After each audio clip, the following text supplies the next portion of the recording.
Olá, você está ouvindo o StatCast, o podcast que te ajuda a entender como a estatística influencia o mundo ao seu redor. Hoje, vamos bater um papo com um doutorando em Informação e Comunicação em Saúde, Rafael de Freitas Saldanha. Boa noite, Rafael, tudo bem? Um prazer ter você aqui. Primeiro, eu queria agradecer por ter disponibilizado esse tempo com a gente. E, para começar, eu queria que você falasse um pouco da sua formação, como que você teve essa aproximação com estatística, como que se deu esse processo? Olá, boa noite, obrigado pelo convite. A minha aproximação para a estatística se deu da seguinte forma: a minha graduação foi em Geografia, e é um curso que tem uma disciplina de estatística introdutória.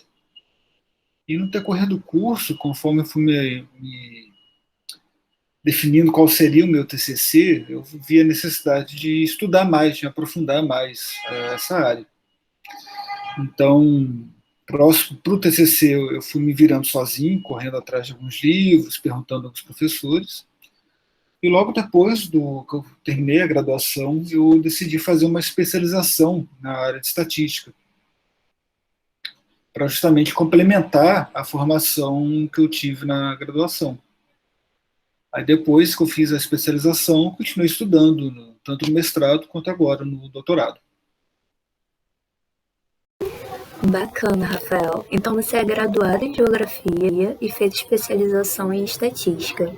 E quanto ao seu mestrado e doutorado, você pode contar um pouco do que se trata pra gente? O mestrado eu fiz na área de saúde, um mestrado em saúde coletiva, que é uma área de estudos do campo da saúde que estuda mais as relações da população, das políticas de saúde, principalmente. E nesse mestrado eu usei bastante estatística para modelar o meu problema de estudo, né, o que eu estava trabalhando na época, que era a violência no trânsito.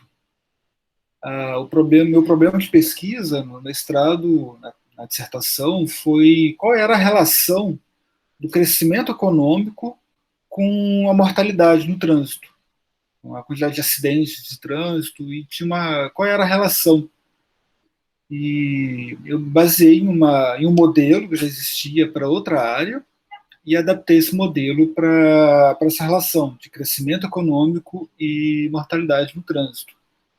E aí eu tive que estudar bastante econometria espacial, que é uma espécie de aplicação da estatística na área da economia, ou a estatística feita por economistas. Aí eu usei uma metodologia bem específica chamada painel de dados espaciais para estudar essa relação. É uma relação bem diferente na estatística, que não é uma relação linear.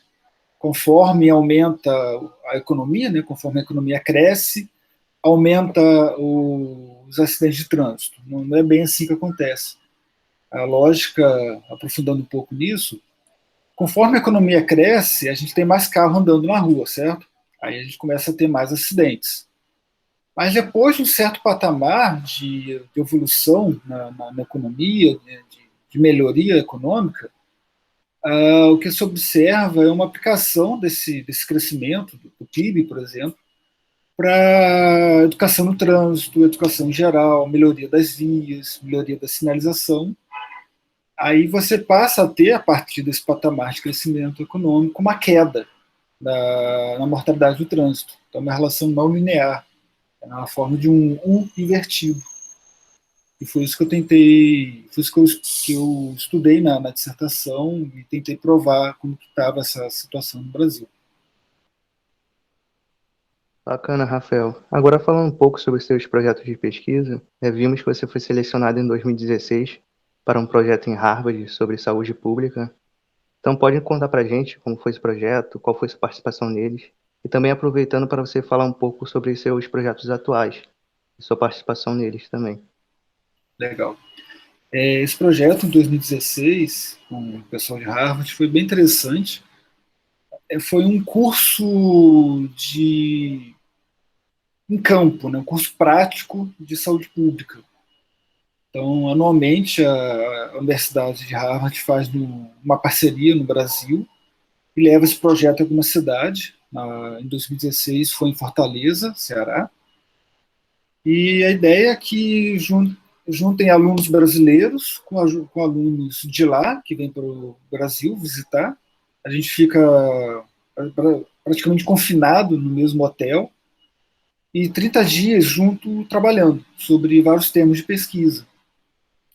E dentre eles, eu trabalhei no grupo de dengue, uma arbovirose, né, a dengue. E a ideia desse curso, bem interessante, ele é chefiado pela pesquisadora Márcia Castro, que é uma brasileira, professora de Harvard, que idealizou e conduz esse curso. E aí, nesse grupo de trabalho, eu trabalhei com dengue. E a ideia que eu estava falando, né, é justamente tanto os alunos brasileiros quanto os que vêm de fora, né, vêm da Universidade de Harvard, trabalharem junto no mesmo problema de pesquisa, trazendo métodos, conhecimentos diferentes. Nós do Brasil trazíamos mais o conhecimento de campo da realidade brasileira, como que são os dados de saúde, como que é o processo de saúde e doença aqui no Brasil. E o pessoal de lá trazia muitas vezes as metodologias, algumas técnicas diferentes, complementando as que a gente já usa no Brasil, uma visão diferente. Isso é bem interessante também. Quando a gente está muito aprofundado em tema, em qualquer tema, seja estatístico ou não, seja engenharia de produção, às vezes a visão de alguém de fora que nunca ouviu falar daquele problema de pesquisa ou daquela situação pode trazer perguntas que no começo são muito inocentes, mas que convidam a gente a pensar sobre a ideia, o problema, sob um outro ponto de vista. E às vezes são perguntas muito curiosas que a gente mesmo não se faz e levam a gente a conclusões, a correções, muitas vezes, que a gente não conseguiria chegar por estar dentro da caixa por muito tempo. Se pensar fora da caixa, que esse curso promove, é bem interessante. O Will tinha perguntado sobre outros projetos de pesquisa. Hoje eu terminei, esse ano, né, eu terminei meu doutorado na Fundação Oswaldo Cruz, também, né, naturalmente na área de saúde, e eu trabalho em alguns projetos de pesquisa que todos eles, em comum, têm também a estatística. Alguns projetos são relacionados a arboviroses, como malária, dengue, zika, chikungunya. Malária não é arbovirose, mas enfim, é um outro detalhe. As doenças vetoriais, vamos colocar assim. E a aplicação da estatística nesses casos vai muito tanto no cálculo de alguns indicadores de saúde, quanto os casos, qual é a população afetada. Então a gente tem uma taxa, né? Uma razão, uma taxa, dependendo do indicador. E com base, né, nesse cálculo inicial das variáveis, aí a gente começa a estudar um pouco sobre predição, por exemplo, comparado a situações passadas, a evolução desses indicadores no passado, como será no próximo verão. E aí uma estatística bem interessante, essa estatística temporal, porque você tem uma série com sazonalidade, com tendência, com outlier. Então é uma série bem movimentada, nada monótona para trabalhar. Isso, então, assim, dados vetoriais com séries temporais, uma coisa bem interessante. Tem alguns projetos que também trabalham esses dados, trabalhando questões da estatística espacial, que o meu município hoje tem poucos casos, mas eu sou rodeado de municípios que têm muitos casos. Será que tem uma influência daqui a uma semana ou daqui a um mês de casos que estão vindo do meu redor para o meu município? Aí tem toda uma estatística que conforma isso, espacialmente. Quem é o meu vizinho? Como que isso transborda espacialmente de um vizinho para dentro de um município? Isso no tempo, aí você tem uma estatística espaço-temporal. É uma coisa bem legal, assim. A gente pensa umas dinâmicas bem diferentes. E outros projetos que eu trabalho são mais voltados para visualização de dados. Eu tenho aqui um conjunto de dados, indicadores, até mesmo resultados de um modelo, uma regressão, alguma coisa desse tipo, e bom, tá, eu já sei qual é o resultado, mas eu preciso mostrar isso para alguém. Eu preciso explicar o que está acontecendo aqui com o meu dado, ou mesmo com o modelo, para alguém, e aí o desafio é você procurar ferramentas, gráficos e mapas, muitas vezes, de apresentar esses achados, essas tendências que a gente está falando agora há pouco, de uma forma bem simplificada. Tem um projeto que eu trabalhei, que eu ainda contribuo, que é sobre malária na região do Amapá, lá bem no norte do Brasil. É uma região de fronteira com a Guiana Francesa. Então, de um lado, a gente tem a cidade do Oiapoque, do lado do Rio, que é Brasil. Do outro lado do Rio, a gente tem a Guiana Francesa, um território da França, com outras cidades, São Jorge do Oiapoque, e outro sistema de saúde. Lá na Guiana Francesa, o sistema francês de saúde. Do outro lado do Rio, é o sistema brasileiro, o SUS. Só que a epidemia, que é a epidemia de malária, no caso, pouco se importa com o rio. O mosquito vai, atravessa o rio, o doente vem, a doença circula livremente pelo território.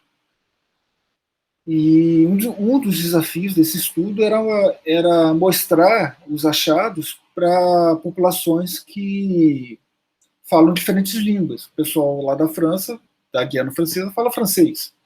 O pessoal aqui do Amapá, português. E o interessante é que os gráficos e os mapas eram a linguagem comum. Aí, trocava ali o título e tal, mas o gráfico a pessoa já entendia, independente da língua materna do pessoal lá. Era bem interessante também isso. Isso, assim. Você fez o mestrado e o doutorado voltados para a área da saúde, né? E, pelo que a gente leu, esse interesse surgiu ainda na graduação, né? Essa área da saúde. E de onde surgiu esse interesse? Como que surgiu? Por quê? E como que você acha que essas qualificações, né? Geografia, estatística, área da saúde, e até mesmo esses projetos que você já fez e ainda faz, eles se relacionam entre si, né? Como que eles estão ligados? Legal. É interessante isso. No curso de geografia tem uma disciplina, uma área de estudo, no caso foi uma disciplina opcional, né, optativa, chamada Geografia da Saúde. Que o propósito dessa ciência, dessa área de estudo, é entender como que a doença se relaciona com o espaço geográfico. Como que o clima, por exemplo, afeta certas doenças, como que a relação da sociedade com a cidade, com as matas, com o espaço urbano, com o espaço rural, como que isso afeta as doenças também, né? Se ela está crescendo, se ela está se espalhando. Então era uma relação bem diferente, que eu não conhecia antes de entrar na faculdade, eu só conheci lá dentro. E aí eu quis fazer essa disciplina por curiosidade mesmo. E aí o mosquitinho, né, da Geografia da Saúde me picou, perdão pelo trocadilho, e dali começou o meu interesse, né, em entender essas relações, e é uma área justamente que aplica tradicionalmente, secularmente, muita estatística para entender isso, para entender justamente a doença no mapa, vamos colocar assim. Diferentes formas de você colocar a doença no mapa, e por aí vai. Entender, né, a espacialização, o processo, saúde e doença, como que a pessoa adoece, e a relação do espaço, das características geográficas, da relação desse doente, desse paciente, como que isso contribuiu ou não, evitou que a pessoa adoecesse. Daí que surgiu o interesse. E aí eu fui buscando me instrumentar mais. Primeiro fazendo a especialização, para entender mais estatística, e depois, bom, agora eu sou um geógrafo que entende alguma coisa de estatística, uma especialização. Mas a parte de saúde, bom, eu entendo pouco. Isso sabia o que eu estudei lá naquela disciplina. Então, vou fazer um mestrado na área de saúde. Aí que eu comecei a entender certos conceitos, as políticas nacionais de saúde, enfim, estudar a fundo, né, o que é o setor saúde, e até mesmo a epidemiologia, outras partes também quantitativas, para entender melhor essa relação da estatística, saúde, e não esquecendo do espaço vinculado à geografia. Muito legal, Rafael, conhecer um pouco mais sobre a sua história. Eu achei muito interessante o seu projeto sobre a dengue, por exemplo, e essas doenças são mais comuns, porque hoje em dia a gente fala muito sobre a estatística aplicada à pandemia, ao coronavírus, só que, na verdade, ela é importante para analisar a saúde como um todo, e como isso está tão presente no nosso dia a dia e a gente nem imagina. Então, muito interessante. E agora, entrando um pouco mais na estatística, eu queria saber quais os softwares que você costuma usar para analisar os dados, e como você foi introduzido a eles? Legal.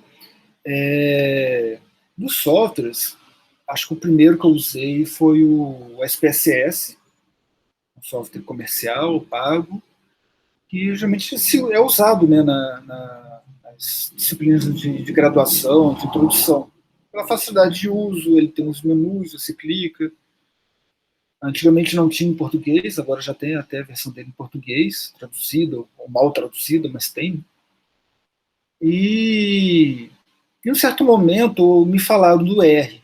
Eu tinha um colega que estudou comigo no ensino médio, que foi fazer estatística.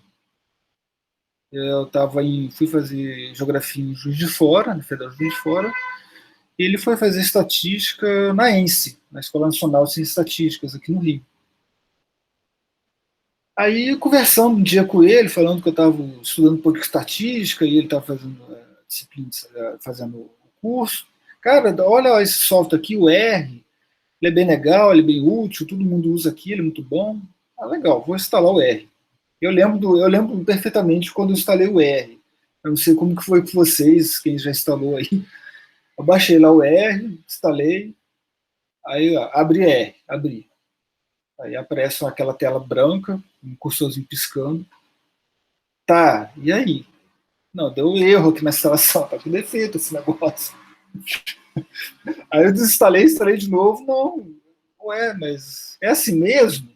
Aí eu comecei a procurar, né, na internet, eu já tinha Google na época, como usar o R, pouco conteúdo em português, tive que pesquisar muita coisa em inglês. Ah, é por comando, ele dá um comando. Ah, tá, vou dar um comando aqui. Ah, ele aparece embaixo o resultado do comando. Então foi uma introdução. A introdução que eu tive ao R não foi muito gentil. Uma introdução meio bruta, né? De muita tentativa, muito erro, até conseguir aprender bem. E agora, até de vez em quando eu dou alguns cursos, tento ajudar as pessoas também a ajudar a lidar com R. E assim, eu acho que o que mais assusta no R é isso, né? Você não tem menu de comandos, coisas prontas, você tem que falar para ele o que você quer através de comandos, mas ao mesmo tempo, a grande graça, a grande maravilha do R, ou outros softwares de estatística que trabalham com linguagem, a grande graça de você trabalhar com a linguagem é você ter a total liberdade de você fazer o que quiser do jeito que você quiser. Então, você pode pensar em processos, em fluxos de trabalho de dados, indo desde leitura dos dados, melhorar eles, limpar, preparar, fazer um gráfico, dali fazer um modelo, uma regressão. Toda essa etapa, né, lá do começo do dado até fazer um modelo, você pode fazer de maneiras que você nunca conseguiria fazer através de caixinhas e botões, caixas de diálogo já prontas. Você consegue pensar modos diferentes de fazer aquilo. Isso que eu acho mais legal, mais interessante do R. Agora tem também o Python, também é uma linguagem de programação que está sendo muito utilizada, que traz muito potencial para a estatística também e para áreas aplicadas. E tem também os softwares tradicionais, como Stata, o pessoal da economia usa muito para econometria, o SAIS, que é um software mais antigão, mas que roda bases de dados bem grandes, o BGE trabalha bem. Mas hoje a minha linguagem, assim, o meu software padrão, que eu sempre trabalho, ou busco sempre trabalhar, é o R, por essas vantagens. Entendi. E uma outra coisa que eu queria te perguntar também, ainda nessa ideia de software, é que a gente viu que você usa muito o R-Shine nas suas pesquisas. E aí eu queria saber qual que é, assim, a utilidade dessa biblioteca para as análises que você faz. O Shine é uma biblioteca bem nova do R, e ele trouxe para o ambiente da comunidade do R quase que uma revolução, que é você conseguir criar um ambiente interativo que pessoas que não trabalham com R conseguem interagir. Então, antigamente, eu tinha que pegar o código do R que eu fiz, os dados que eu tenho, enviar para a pessoa por e-mail, ela tem que instalar o R, e mexer ali no código para fazer algo diferente. E com o Shine, ele permite criar uma página na internet, muito semelhante às páginas que a gente está habituado a usar hoje, com formulários, você digita, aperta Enter e alguma coisa acontece, e só que rodando o R ali por trás. Então, o legal dessa biblioteca é que você programa na linguagem que você já sabe, que você está aprendendo, que é o R, mas você cria uma interface para você mesmo e para outros usuários, que é bem simples de usar. Você clica, arrasta, pressiona o botão, e interativamente vai aparecendo os resultados. O gráfico atualiza, o gráfico mexe, cria uma animação, um mapa. Então, para o usuário, pouco importa a CR que está ali atrás, para ele é só uma página na internet, mas para quem está programando, se você já sabe R, já é um grande passo. Você já sabe a linguagem, é só aprender questões específicas ali da biblioteca, para você criar um site na internet cheio de interatividade, cheio de gráficos, cheio de coisas legais, e bem rápido. Você cria protótipos, pelo menos no Shine, de forma bem rápida. Nossa, bem legal mesmo. Acho que é algo até que a gente já deve ter tido contato em alguns momentos, mas a gente nem... É aquilo que você falou, né? O usuário não sabe o que está ali por trás, porque em alguns momentos a gente tem acesso a alguns dados assim que a gente sabe que a análise, pelo menos, foi feita em R, e agora, provavelmente, essa parte visual também, né? Essa parte interativa. Então, é bem interessante saber disso, porque geralmente a gente pensa nesse tratamento visual como uma parte independente, né? Como algo que você vai fazer posteriormente, vai exportar para outro software, enfim. Uma coisa também que a gente tem bastante curiosidade em saber é com relação às fontes desses dados que você utiliza, já que você teve contato com pesquisas em diversas áreas, né, com vários temas. Então, quais foram as diferenças de fontes de dados que você teve que trabalhar e diferença em questão de qualidade dos dados, né, de quão organizados os dados estavam e o que você teve que fazer para tornar os dados mais palpáveis, mais fáceis de serem tratados mesmo, né, de serem analisados depois. Isso é também muito importante, de falar sobre dados. A estatística, a ciência de dados, ela pode dizer que tem um lema que é entra lixo, sai lixo. Garbage in, garbage out. Então, se o dado for ruim, dificilmente a gente vai conseguir fazer uma coisa boa com ele. Se o dado for lixo, o resultado que a gente vai ter não vai ser muito diferente desse lixo. Assim, sendo bem exagerado. Mas é interessante lembrar um pouco disso. As bases de dados, elas variam muito de qualidade, dependendo da área de atuação. Imagino, por exemplo, tentar um pouco invadir a área de vocês aí, engenharia de produção. Aí vocês me corrigem se eu estiver falando bobagem. Se for um dado que vocês mesmos coletam, dado que você está lá no chão da operação, com tablet ou formulário preenchendo esse dado, a tendência é que vocês consigam mais qualidade. Vocês são responsáveis pela qualidade, vocês sabem o que vai ser feito com esse dado depois, isso é muito importante também. Isso ajuda a manter a qualidade, então você consegue uma qualidade maior. Se for um dado automático, a própria máquina, o próprio equipamento, ele exporta um arquivo de dados, também a gente costuma ter uma qualidade razoável, uma boa qualidade. Aí, a gente, às vezes, tem problemas nos dados em alguns momentos. Um deles é quando a pessoa que coleta o dado não sabe para que esse dado vai ser usado. Você dá lá para o estagiário, para a pessoa, olha, eu quero que você me preencha esse formulário todo dia e me envia. Você não fala para quê. Mas tá, beleza, mais um processo, mais um negócio para me perturbar aqui durante o meu turno.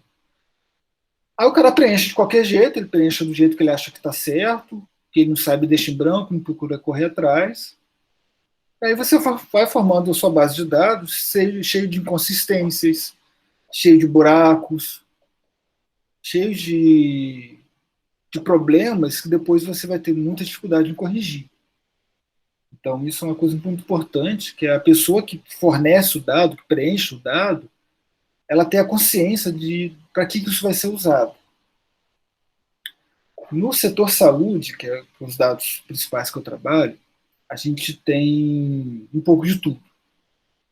A gente tem dados coletados pelo Ministério da Saúde que a função final desse dado é realmente criar estatísticas. Dados, por exemplo, sobre mortalidade, dados sobre nascimentos no Brasil. Esses são dados clássicos da epidemiologia, da estatística na saúde, e são geralmente muito bem preenchidos. Tão bem preenchidos que eles demoram até de 1 ano a 2 anos para serem publicados pelo Ministério. A gente está aqui hoje em 2021, os dados de 2019 estão chegando, 2020 está começando a aparecer os preliminares. Então demora 1 ano a 2 anos para a gente ter dados sobre mortalidade e nascimentos no Brasil com qualidade. Tem outro conjunto de dados que são dados de origem administrativa. A gente tem as internações nos hospitais, por exemplo. Então, a pessoa interna gera um registro lá no programa, no software de gestão hospitalar. E esse registro ali é usado para pagamento de médico, pagamento de equipamentos, insumos. É um dado gerencial, administrativo. Ele não é criado para subsidiar estatísticas, grandes elaborações. Mas é um dado que dá para ser usado. Só que aí a tendência de você ter erros, consistências, duplicidades é maior. Então acaba que, principalmente quando a gente usa esses dados, a gente cai nessa máxima, nesse outro ditado, que 80% do nosso tempo vai para corrigir os dados. E os outros restantes, 20% de tempo, é que você vai fazer estatística, vai fazer os cálculos, vai fazer o modelo, o gráfico, e conferir as suas hipóteses. A gente passa muito tempo mesmo arrumando os dados, preparando eles para as análises, fazendo toda aquela estatística exploratória, por exemplo, para ver se tem um dado faltante, um dado mal preenchido, erro de digitação, viés na digitação, isso também acontece. Lembrei até agora de um caso interessante. Analisando um conjunto de dados sobre saúde, né, de mortalidade, se não me engano, começou a aparecer muita morte por óbito, muita morte por cólera. Uma doença antigona lá da Inglaterra, teve várias epidemias de cólera. Só que é uma doença erradicada. Aqui no Brasil é normal ter um caso de cólera, enfim, é muito estranho. E aí, analisando o dado, começou a ter muito registro de cólera. Puxa, mas por que está tendo tanta cólera?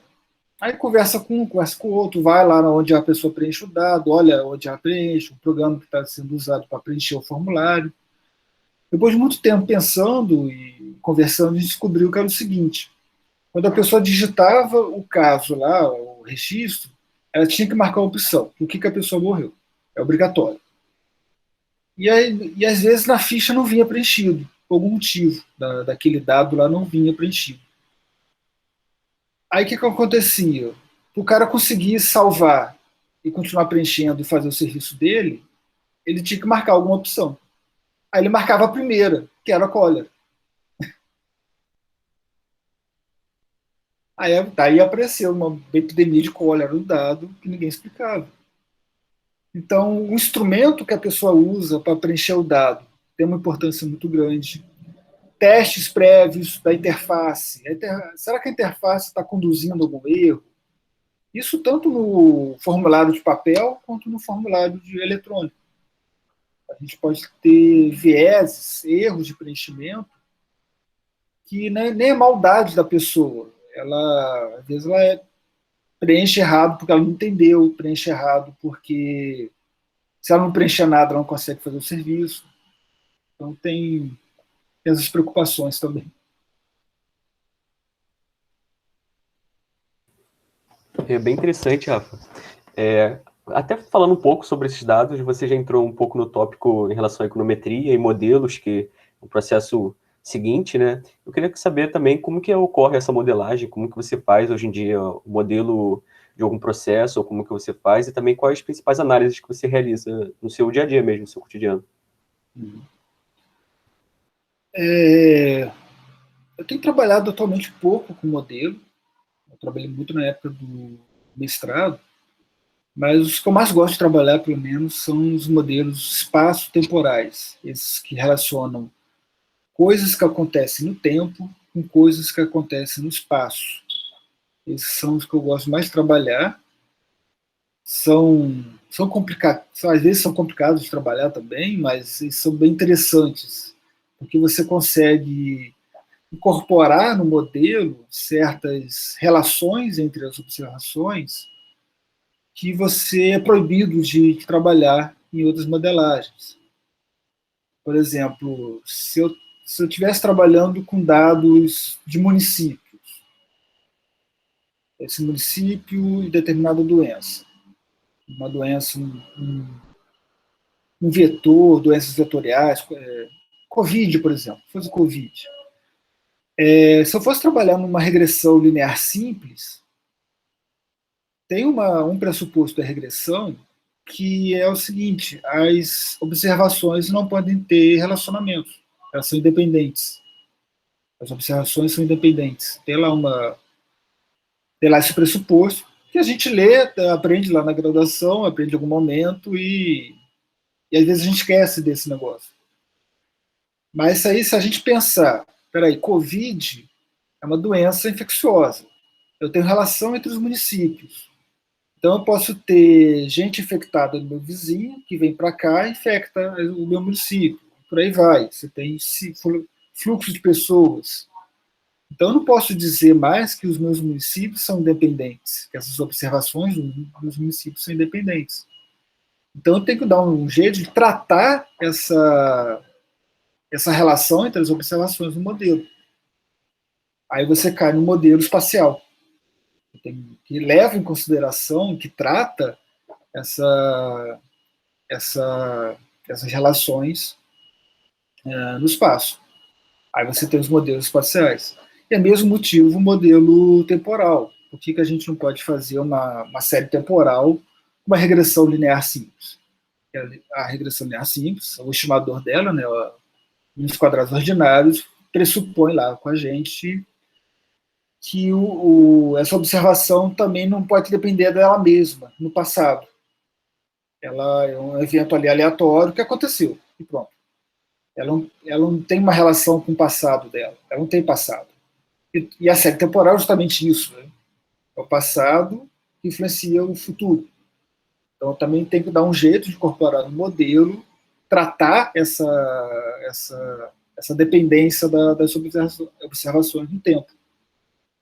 Aí você trata, então, nesses modelos, tanto o tempo quanto o espaço. A dependência serial no tempo e a dependência espacial, de vizinhança, por exemplo. Esses que eu acho mais legal de trabalhar. Bacana, Rafael. E, assim, acho importante essa pergunta. Hoje, quais são as principais habilidades e conhecimentos técnicos que são necessários para alguém que trabalha com estatística e análise de dados? E também, qual seria um diferencial para um profissional dessa área que quer entrar no mercado? Legal. Então, pensando aqui, acho que estatística hoje é uma área que está passando por muitas mudanças. Tem assim a estatística tradicional, que você faz a graduação, mestrado e doutorado em estatística, você é um estatístico profissional registrado no Conselho Nacional de Estatística.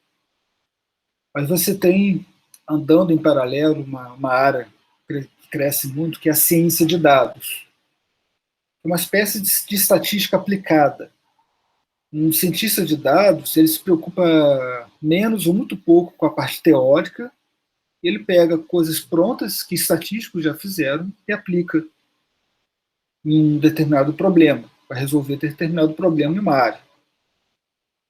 Então, a ciência de dados populariza um pouco a estatística, isso é legal.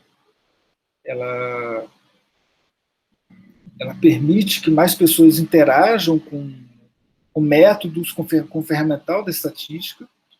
Só que, ao mesmo tempo, a gente não pode se deslumbrar pelo conjunto de ferramentas, com a facilidade de uso, muitas vezes, de algumas delas, e sair aplicando tudo sem saber o que está sendo feito. É necessidade, mesmo de quem não é um estatístico de formação, mas aplica métodos da estatística, e estudar um pouco os pressupostos, o funcionamento daquilo tudo. Então, eu como geógrafo, como uma pessoa agora da área da saúde, de geografia da saúde, eu não tenho uma formação densa em estatística, eu não sou um estatístico. Mas quando eu emprego determinado método, eu preciso, eu procuro entender pelo menos o que eu estou fazendo. Às vezes eu não vou entender assim, toda a modelagem, todas as provas matemáticas que vão ter ali naquela estatística que eu estou aplicando, naquela ferramenta, mas é muito importante você entender o conceito, os conceitos, os pressupostos e os resultados que você vai conseguir e as limitações do método. Acho que isso é primordial para quem não é da área, mas vai trabalhar com o ferramental da estatística. Saber o que está fazendo, saber das limitações, os pressupostos do que você está fazendo. E sempre que necessário, procura ajuda. Procura ajuda do estatístico, de alguém mais experiente na área, e se baliza para você oferecer um resultado, você ter um resultado confiável. Rafael, eu agora fazer uma pergunta por último, que eu gostaria de saber. Queria que você deixasse algum recado também para as pessoas que estão interessadas em entrar nessa área, além desse recado que você falou, para pesquisar um pouco mais, entender sobre, antes de sair aplicando os modelos e outras formas. Gostaria que você deixasse o recado e também uma última observação que você gostaria de falar sobre estatística, sobre algum aspecto técnico.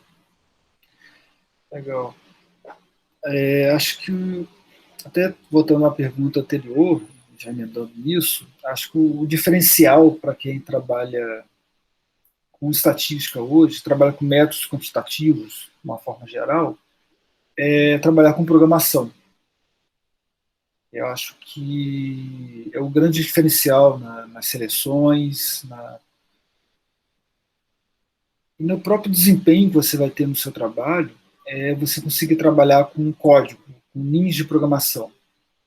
Então, é altamente aconselhável aprender um pouco de R, aprender um pouco de Python, seja para você fazer os seus próprios comandos, suas próprias funções ali, você mesmo colocar a mão na massa, ou pelo menos para você, quando você for trabalhar com alguém que programa, ou você receber o trabalho de alguém que programa, você conseguir olhar o que o cara está fazendo e, bom, isso aqui não faz muito sentido, isso aqui faz sentido, você conseguir tatear um pouco o que está sendo dito ali. aquela folha de código não parecia um grande mistério. Eu acho que é um grande diferencial, acho que qualquer profissão, tanto quantitativa quanto qualitativa, tradicionalmente qualitativa, é a programação. E acho que o recado, o conselho que eu dou para quem está numa graduação hoje é aprofundar nessas áreas e aproveitar a quantidade de recursos gratuitos que a gente tem, de ferramentas, de cursos que a gente tem na internet. Tem muito conteúdo no YouTube, muito conteúdo em plataformas específicas, alguns pagos, outros não, que oferece uma introdução a esse ferramental, tanto da estatística quanto da programação, de uma forma bem intuitiva, bem gentil, que eu gostaria de ter tido quando eu fui aprender essas coisas. Então, é fazer uso disso. O conselho também que eu acho que é importante dar é aprender uma segunda língua, aprender inglês, especificamente, porque quase tudo nisso os melhores conteúdos vão estar em inglês, então é sempre importante. E acho que, de uma forma geral, eu acho que a estatística oferece para um profissional uma visão complementar, ao menos, que traz algumas diferenciações. E você entender um resultado, observar um fenômeno, alguma coisa que está acontecendo na sua frente, e quando você pensa de uma forma estatística aqui sobre aquele fenômeno, você começa a se perguntar: tá, isso aconteceu só hoje ou já aconteceu outras vezes? É um evento discrepante ou isso uma norma? De que forma eu consigo medir isso que está acontecendo na minha frente? Eu consigo medir isso com uma régua? Eu consigo entrevistar alguém e perguntar e criar um formulário? Eu consigo criar dados sobre esse fenômeno? E a partir desses dados que você está descobrindo ali, observando o que está acontecendo, seja um problema na produção, seja uma questão gerencial ali do administrativo, fluxo de pessoas na firma, que entra, sai, pede demissão, enfim, qualquer fenômeno, qualquer coisa que esteja acontecendo, buscar formas de você criar dados, criar observações sobre aquilo, e aí você consegue empregar algum tipo de estatística. Muitas vezes a estatística descritiva, aquela de fazer um gráfico, calcular a média, uma variância, um desvio padrão, ela já resolve muita coisa, ela já traz um conhecimento que, para quem está para um problema novo, já é um conhecimento, já é um começo, vamos colocar assim.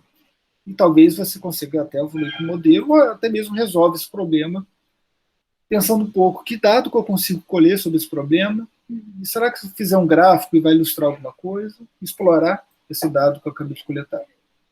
Então, pensar de forma estatística sobre os problemas. Isso é uma coisa bem interessante também.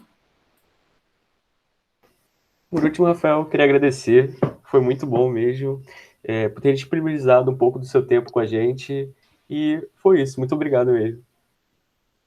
Obrigado, Guilherme, obrigado, pessoal, pelo convite, e boa sorte com vocês aí nessa jornada da disciplina e da graduação. Um abraço para vocês. Estamos encerrando por hoje. Agradecemos a todos os nossos ouvintes e aguardamos vocês na próxima edição do StatCast.